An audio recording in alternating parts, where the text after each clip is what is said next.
Mheshimiwa Mwenyekiti, Tume ya Haki za Binadamu na Utawala Bora imefanya mapitio ya muundo wake na kuanzisha kitengo kinachoshughulikia taasisi za haki jinai kama ilivyopendekezwa na Tume ya kuangalia jinsi ya kuboresha taasisi za haki jinai nchini. Kitengo hicho kimeanza kutekeleza majukumu yake ambapo katika kipindi cha Julai 2025 hadi Machi 2026 jumla ya malalamiko 69 yanahusu ucheleweshwaji wa mashauri ya jinai, kunyimwa dhamana na matumizi mabaya ya madaraka yalipokelewa, na malalamiko hayo yameendelea kufanyiwa kazi ili kuyahitimisha.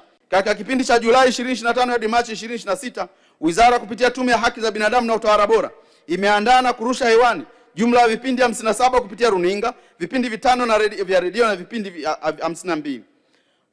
Mheshimiwa Mwenyekiti, katika kipindi cha Julai 2025 hadi Machi 2026, Wizara kupitia Tume ya Haki za Binadamu na Utawala Bora imetoa elimu kwa umma kwa njia mbalimbali ikiwemo jumbe fupi and bulk SMS kupitia simu za mkononi, ambapo jumbe moja iliwafikia takribani wananchi zaidi ya 87,557.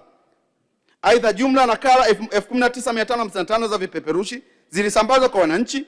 Klabu 25 za haki za binadamu zilianzishwa katika shule za msingi, sekondari na vyuo vya kati na vyuo vikuu na kufanya jumla ya vilabu 389.